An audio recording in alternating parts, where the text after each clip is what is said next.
Hey guys, how's it going? Hope you're doing well. My name is Crown, and today I'm going to read you some very interesting stories that I hope that you're gonna love. And now, without further ado, let's go!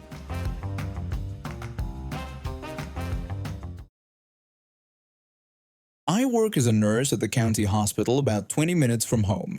My husband and I bought our little house in this quiet cul-de-sac 3 years ago. The driveway is just wide enough for our 2 cars, which works perfectly for us. Most of our neighbors are pretty decent people who keep to themselves. But then there's my next door neighbor. Let me tell you about this guy. When we first moved in, he seemed friendly enough, helped us carry a few boxes, made small talk about the weather. I thought we'd gotten lucky with neighbors. It started about 6 months after we moved in. I came home from a brutal 12-hour shift to find a beat-up sedan sitting in my driveway. I was tired and confused, so I knocked on my neighbor's door. He greeted me and explained that it was his brother's car. His brother was just dropping something off real quick, he said. When I told him the car was blocking my driveway and I needed to park, he promised it would just be a second. I waited 20 minutes in my car before his brother finally came out. No apology, just got in his car and left. I figured it was a one-time thing. A week later, it happened again.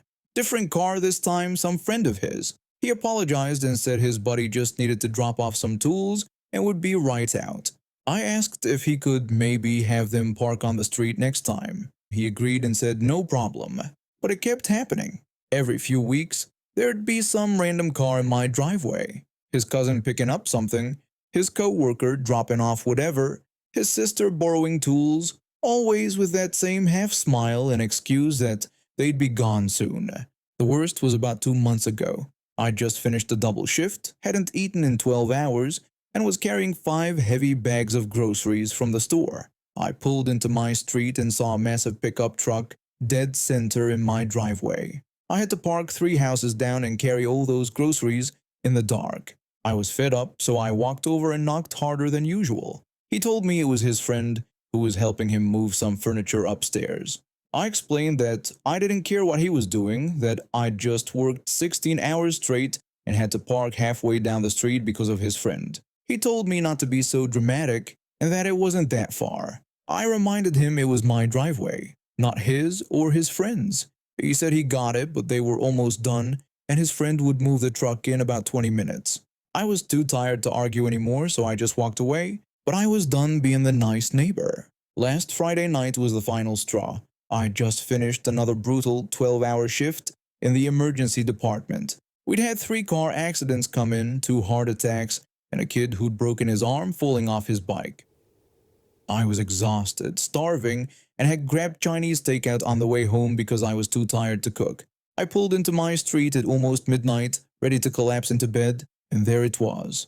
A huge white car parked right in the middle of my driveway, not even trying to leave room on one side, just planted there like they owned the place. I sat in my car for a minute, staring at it. The takeout was getting cold, I could barely keep my eyes open, and all I wanted was to park in my own driveway and go inside.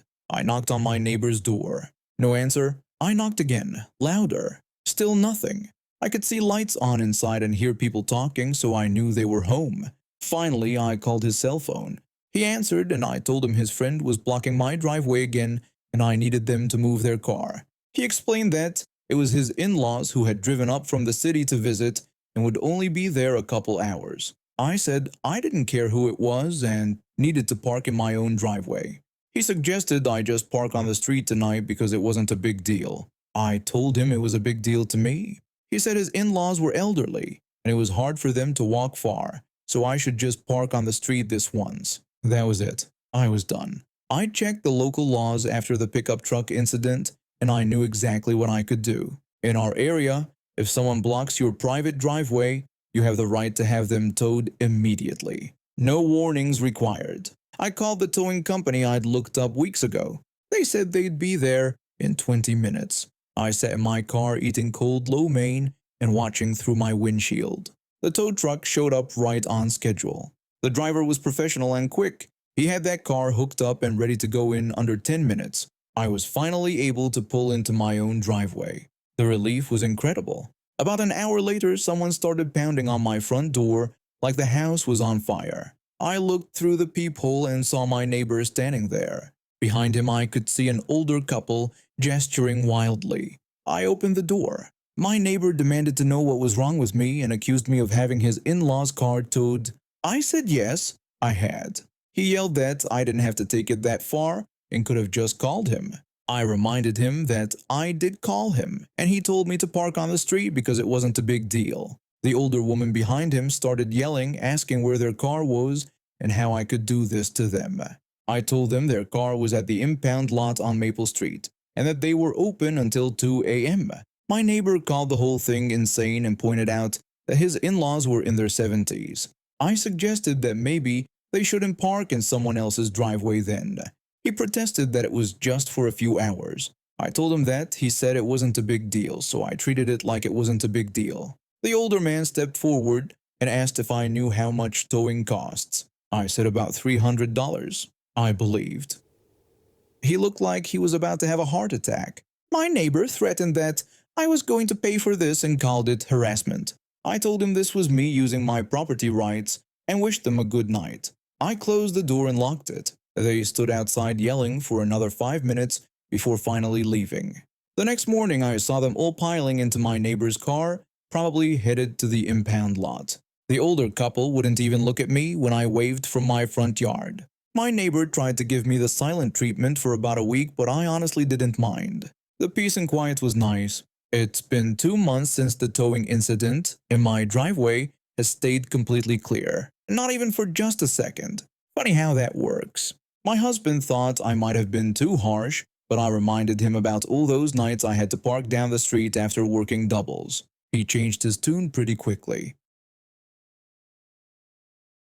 I work as a delivery driver for a local restaurant, which means I'm on my feet all day dealing with traffic, difficult customers, and tight deadlines.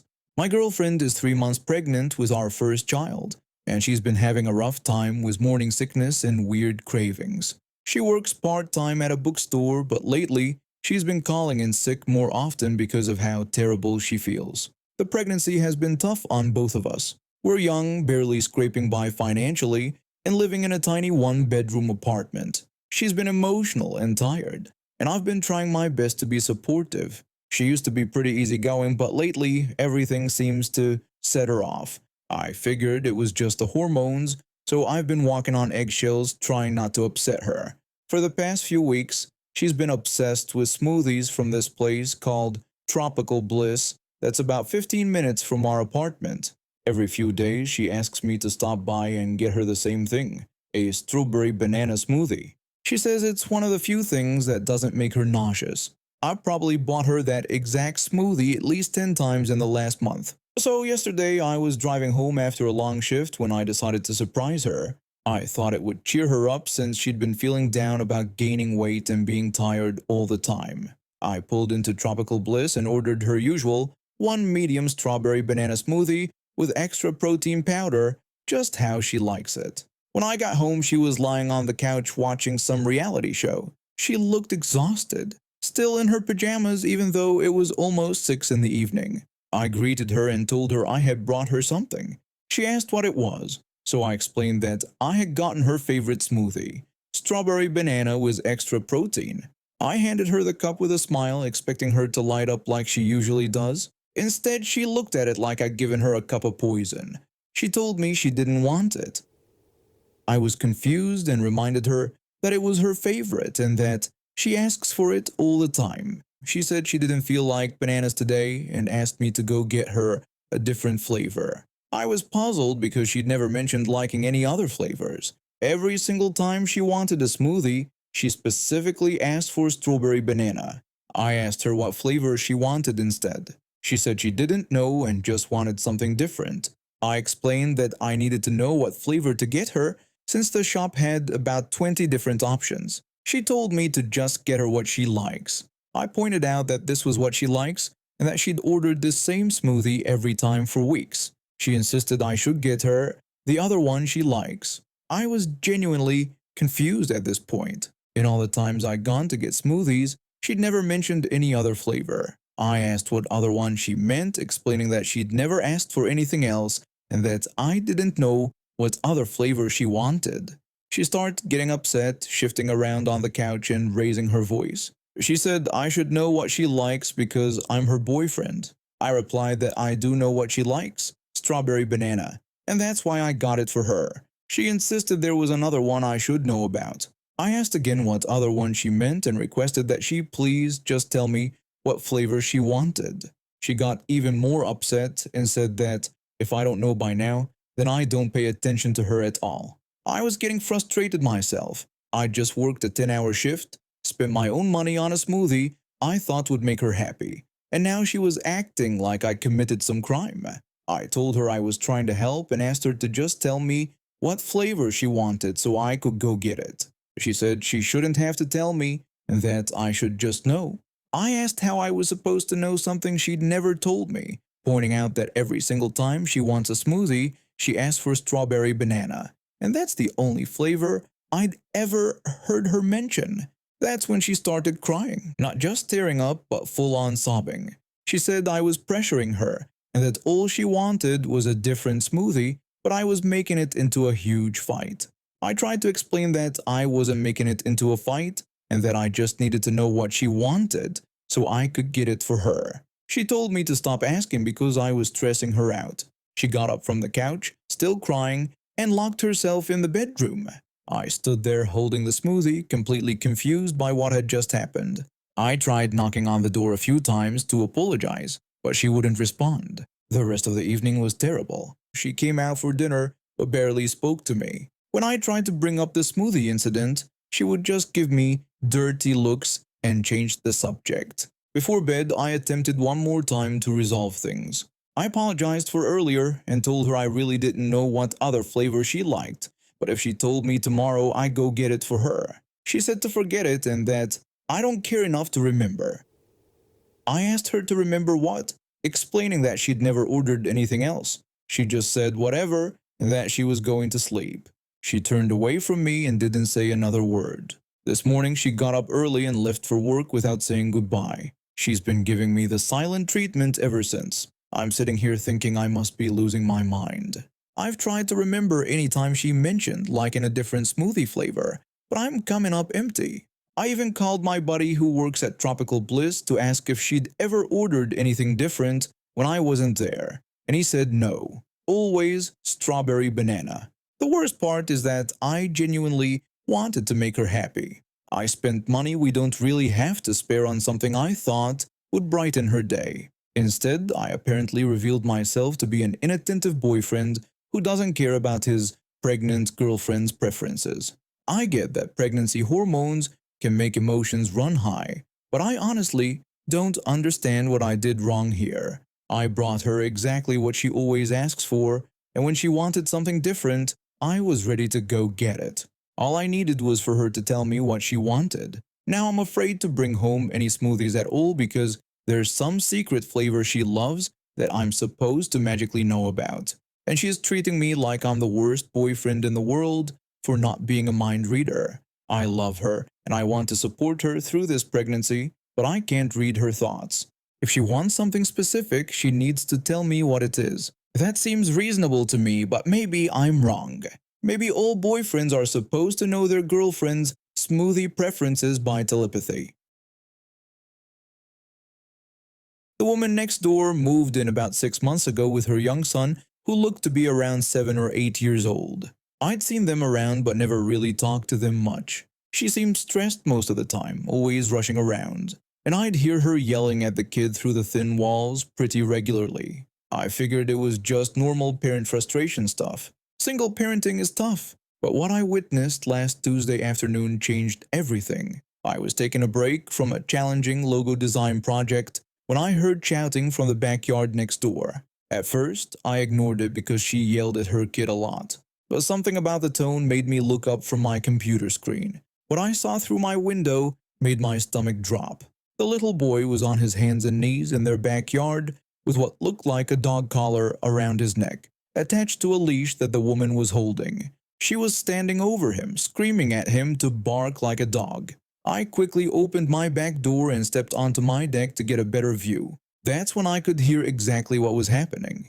Karen was yelling at the boy to bark like the dog she claimed he was. The little boy was crying, his face red and streaked with tears. He begged his mother and apologized, promising he wouldn't do whatever he had done again. She told him that dogs don't talk and that he needed to bark or he wouldn't get dinner that night either. The kid let out a weak, pathetic attempt at barking while sobbing. Then she threw what looked like pieces of dry cereal or crackers onto the ground in front of him. She ordered him to eat the food off the ground like a dog, using only his mouth and no hands. I watched in horror as this poor child, still crying, lowered his head to try to eat the food off the grass with just his mouth. He was choking and coughing when he tried to swallow the dry pieces. I walked over to the fence that separated our yards. I called out to her, asking what the hell she was doing to that child. She whipped her head around to look at me. She told me to mind my own business because it was her property and her child. I replied that what she was doing wasn't discipline but abuse, and that she couldn't treat a kid like that. Karen insisted that she could punish her own children however she saw fit. She said the boy needed to learn respect, and this was how he was going to get it. The boy was still on the ground, coughing and trying to catch his breath. Some of the food had clearly gone down the wrong way. I pointed out that he was choking and asked if she couldn't see he was in distress. She dismissed my concern, saying he would be fine. Then she told me to stop looking over there or she would call the police on me for harassment. That's when I realized I needed evidence. I pulled out my phone and started recording. The boy was still on his hands and knees, the collar still around his neck, tears streaming down his face when he struggled with the food in his mouth. When Karen saw me holding up my phone, she completely lost it. She demanded to know what I thought I was doing with that phone. I told her I was recording what she was doing to the child. She ordered me to delete the video immediately or she would come over there and break every bone in my body. When I asked if she was threatening me, she said she was promising me. She warned that if I didn't delete that video, I was going to regret it. She started walking toward the fence like she was actually going to try to climb over it. The little boy was still on the ground, looking terrified and confused. That's when I knew I had to call for help. I dialed 911 while still recording. I told the dispatcher that I needed to report child abuse in progress and that I was witnessing a woman forcing her young son to wear a dog collar and eat food off the ground while he was choking. Karen screamed that I did not just call the cops on her and that she was coming over there. She actually started trying to climb the fence, but it was too high and she fell backward onto her own lawn. The whole time I kept recording and gave the dispatcher my address and a description of what was happening. It took about 8 minutes for the police to arrive, which felt like forever. During that time, Karen kept screaming threats at me while her son sat in the grass crying, still wearing that collar. When the officers showed up, Karen immediately tried to play victim. She told them she was glad they were there because I had been harassing her and her family by taking videos without permission. The first officer explained that they were there about reports of child abuse and asked her to explain why her son was wearing what appeared to be a dog collar. Karen replied that it was none of their business how she disciplined her child. She insisted this was America and that she had rights. The second officer walked over to help the little boy, gently removing the collar from around his neck and checking if he was okay. He asked the boy if he was hurt and if he could breathe okay. The boy just nodded, still too scared to speak much. I told the officers that I had video of what happened. I explained that she had the boy on a leash, made him bark like a dog, and forced him to eat food off the ground with his mouth. I showed them the recording on my phone. Both officers watched the whole thing, their expressions getting more serious with each second. The first officer told Karen she was under arrest for child abuse and endangerment. She protested that this was ridiculous and that they couldn't arrest her for parenting her own child. The officer instructed her to turn around and put her hands behind her back. Karen refused, insisting she hadn't done anything wrong and that I was lying. She actually tried to run back toward her house, but the second officer caught up to her quickly. He told her she needed to comply or the situation was going to get worse for her. Karen screamed at him to get his hands off her, claiming this was police brutality and that she knew her rights. She started swinging at the officer and trying to kick him. That's when they had to use the taser. She dropped to the ground, still screaming about her rights and how this was all my fault. They eventually got her handcuffed and into the police car. Child Protective Services showed up about 20 minutes later to take care of the little boy. The social worker was really gentle with him and explained that he was going to stay somewhere safe while they figured everything out. Before they left, one of the officers came over to thank me. He said I did a good job calling it in and that the video would be crucial evidence. He mentioned that kids shouldn't have to go through that kind of treatment. I told him I just hoped the boy would be okay and that no child deserved that treatment. The officer agreed, saying the child would get the help he needed now. He explained that they saw cases like this more than they'd like to, but at least this time someone spoke up. I watched them drive away with Karen in custody and the little boy safely with the social worker. My younger brother has always been the golden child in our family. Mom always made excuses for him when he dropped out of college after one semester, when he quit 3 different jobs in 2 years, and when he moved in with his girlfriend instead of trying to be independent. At 24, he's never lived on his own or paid his own bills. So when he showed up at our door 3 months ago with tears in his eyes, I felt sorry for him. He told us his girlfriend kicked him out after a huge fight, and he looked genuinely broken. He said he didn't have anywhere else to go and that she had thrown all his stuff out on the lawn. He begged to crash at our place for just a couple of weeks until he could figure things out.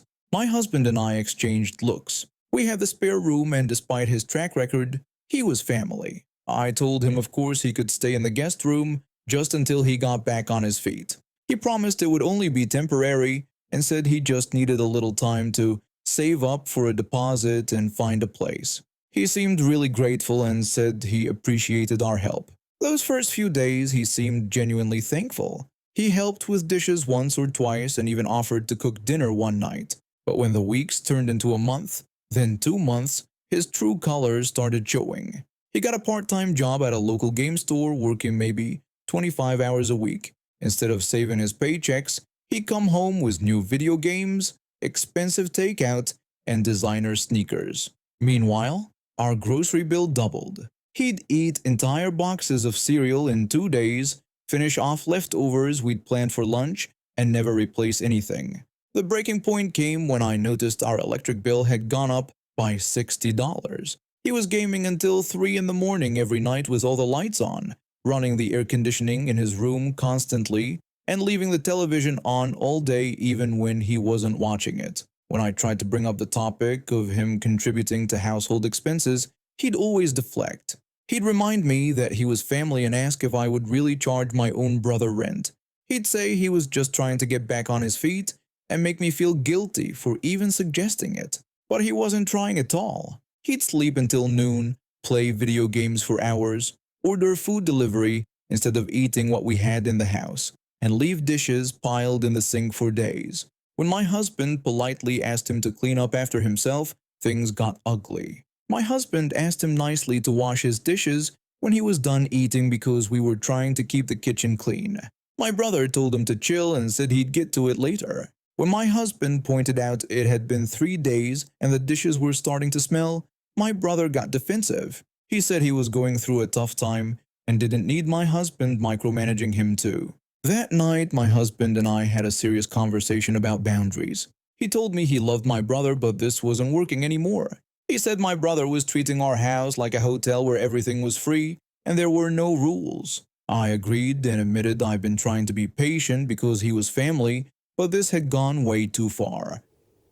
We decided to give him one more chance with clear expectations. The next morning I sat him down for a serious conversation. I told him we needed to talk about his living situation and pointed out it had been almost 3 months without him contributing anything to household expenses. I explained that our bills had gone up significantly. He insisted he was trying to save money to move out. I called him out on this lie, pointing out that he'd spent $200 on video games just the week before, which was more than what his share of utilities would be. He got angry and accused me of monitoring his spending, calling me controlling. I clarified that I wasn't trying to control anything, but if he was going to live here, he needed to contribute. I told him that starting next month, We needed $200 from him for rent and utilities. He completely lost it.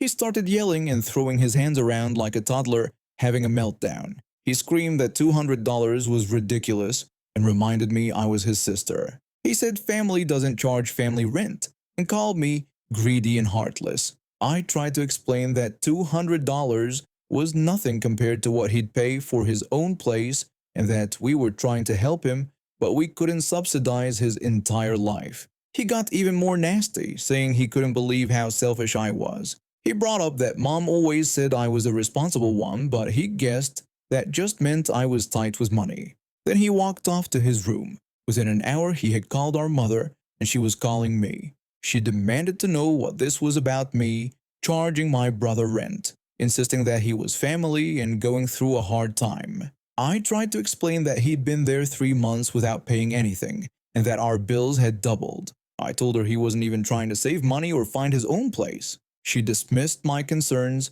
saying we had that big house with an extra room just sitting there, and that it wasn't costing us anything extra to let him stay. When I explained it was costing us plenty in utilities, groceries, internet, and everything else, she got harsh with me. She said she was ashamed of me for turning my back on family like this, and reminded me that she and Dad never charged me rent when I lived at home. I pointed out that I moved out when I was 19 and had been supporting myself ever since, while he was 24 and had never lived independently. She brushed this off, calling me heartless and saying he just needed a little more time. After that conversation, my brother's attitude became even worse. He started making passive-aggressive comments constantly. He'd apologize sarcastically for existing in my precious house and say he knew his presence was such a financial burden. When we'd suggest he cook dinner since we provided all the groceries, he'd make snide remarks about not wanting to use too much electricity with the stove because he wouldn't want to cost us an extra 50 cents. The final straw came 2 weeks later. I came home from my second job exhausted to find him and 3 of his friends in our living room playing video games with the volume turned up loud. They'd ordered pizza and left the empty boxes and greasy paper plates all over our coffee table. Our house reeked of marijuana. I asked what was going on and if they were smoking in our house. My brother told me to relax, saying it was just a little party and his friends wanted to check out the new game he bought. I told him he couldn't smoke marijuana in our house and that he couldn't just invite people over without asking. He called me uptight and said they weren't hurting anything. One of his friends seemed uncomfortable and suggested they should leave because I seemed angry. But my brother told him not to worry about me, dismissing my concerns by saying I was just mad because he existed. That was it. I told him he had 1 week to find somewhere else to live. He threw another tantrum, saying, fine, he'd just live in his car then. He claimed that at least he wouldn't have to deal with my constant demands for money and said he hoped I was happy, that money was more important to me than family. Of course, he called Mom again, crying and playing the victim. She called me back, furious, demanding to know how I could kick my own brother out onto the streets. She asked what kind of person does that to family. I had finally reached my limit. I told her exactly what kind of person I was, the kind who worked 2 jobs while her precious son mooched off his sister for 3 months without contributing a single penny. I explained how he'd disrespected our home, invited strangers over to smoke illegal drugs, and had the nerve to call me greedy when I asked for $200 a month. Mom tried to interrupt, but I kept going. I told her I was the kind of person who paid my own bills from age 19 while her golden boy was 24 and still expecting everyone else to take care of him. I said I was tired of being made to feel guilty for having boundaries and expecting basic respect in my own home.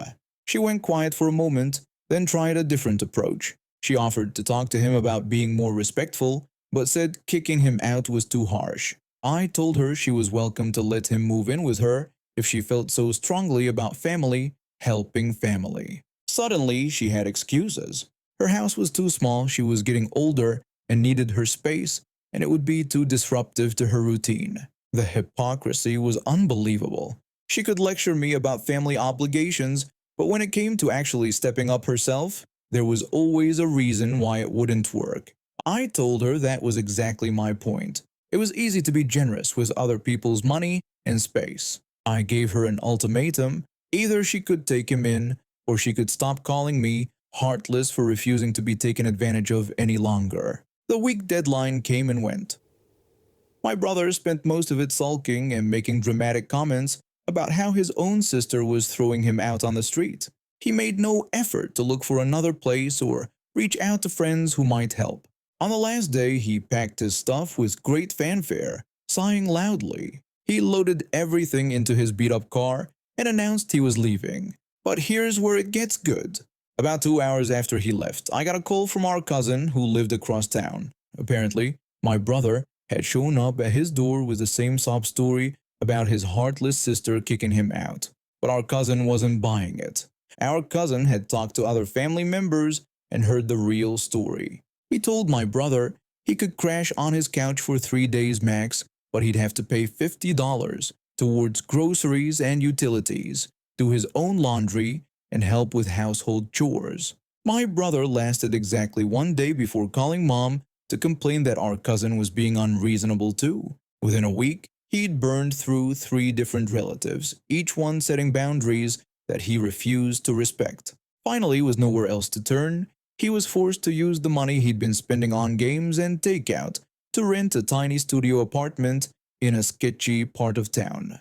Mom called me a few weeks later, much more subdued than before. She admitted that maybe I had been right about him needing to learn responsibility. Apparently, he'd called her crying about how expensive everything was and how he couldn't afford to eat out anymore. She'd realized that we'd actually been incredibly generous, letting him stay rent-free for so long. I love my job because every sandwich is a small work of art, and most customers appreciate that we take pride in what we serve. The cafe started when the owner decided to leave his corporate job after 20 years. He wanted to create something authentic, somewhere people could get real food made with care. I was hired when they expanded from just coffee and pastries to full lunch service. My background in culinary school meant I understood the vision, fresh ingredients, customizable options, and presentation that looked good but prioritized taste over Instagram perfection. Most of our regulars understand what we're about. They'll ask what vegetables are in season, or let me recommend a spread that pairs well with the turkey. We have this collaborative relationship where they trust my expertise, and I make sure they leave happy. It's rewarding work, even when we're slammed during lunch rush. But every job has those moments that test your patience, and this Tuesday afternoon was shaping up to be one of them. The lunch crowd had just died down when she walked in. Middle-aged woman in an expensive blazer, already looking irritated before she'd even approached the counter. She stood there for a solid minute staring up at our menu board with this pinched expression. Finally, she pointed at one of the photos above the ordering area and told me she wanted that sandwich exactly like the picture. She said she didn't care what was in it, she just wanted it to look exactly the same. The photo she was pointing at was obviously a stock image our marketing company had used when we first opened. It showed this perfectly arranged sandwich with every ingredient positioned just so, the kind of thing that takes a food stylist hours to create and probably isn't even edible by the time they're done shooting. I tried to explain that I could definitely make her a similar sandwich, but the photo was just a marketing image. I mentioned that the bread we use might not be exactly the same, and some of the fillings shown might be seasonal since we typically make everything fresh to order based on what customers prefer. She held up her hand like she was stopping traffic and cut me off. She told me not to argue and just make it look like the photo. I looked at my coworker behind the register, who gave me a subtle eye roll. This wasn't the first time someone had made an unreasonable request, but something about her tone told me this was going to be different. I offered to do my best to match it and asked what kind of flavors she preferred, hoping to at least make something she'd enjoy eating. But she refused to discuss preferences. She insisted she wanted exactly what was in the picture, told me not to add or change anything, and demanded I make it look identical. At this point, I realized arguing was pointless. I pulled up the stock photo on my phone and studied it carefully. The sandwich in the image was clearly assembled for looks, not for eating. The bread was some generic white roll. The vegetables were arranged in an unnatural way, and everything looked cold and stiff. I got to work. I found our closest bread match, a basic sandwich roll instead of our usual artisan sourdough. I pulled out tweezers from our garnish kit, something we normally used for delicate microgreen placement. I counted out exactly 7 spinach leaves matching the photo. I positioned 2 tomato slices at the precise angle shown. There was a single black olive visible in the corner of the stock image, so I used the tweezers to place 1 olive in that exact spot. The worst part was leaving it cold and barely assembled, just like the prop sandwich obviously was. No seasoning, no spreads to hold things together, no warmth. It was more like a display model than actual food. I wrapped it carefully and handed it over. She took it to a corner table without saying thank you. From behind the counter, I watched her unwrap it and take a bite. Her face went through several expressions: confusion, disappointment, and something that might have been realization. She chewed slowly, looking down at the sandwich like it had personally betrayed her. After about 10 minutes, she came back to the counter. Her earlier confidence had evaporated. She asked if I could remake it because it wasn't quite right. I kept my voice neutral and reminded her that it looked exactly like the picture. She stared at me for a long moment. I could see the gears turning in her head when she realized what had happened. The sandwich looked identical to the photo, but it tasted like cardboard because that's essentially what the photo was, a styled prop designed for visual appeal only. She apologized and asked if I could maybe make her something that actually tasted good instead. I told her absolutely and asked what kind of flavors she enjoyed. This time she actually listened to my recommendations. I made her a proper sandwich with our herb, focaccia, fresh mozzarella, basil aioli, roasted red peppers, and arugula. I toasted it lightly and cut it at an angle that looked good but prioritized keeping the fillings intact. She took one bite and her whole demeanor changed. She told me it was incredible and asked why I didn't just make that the first time. I reminded her that she had asked for exactly what was in the picture. She ate the entire sandwich without another complaint. And now we have reached the end of today's stories. Thank you for watching, and see you next time.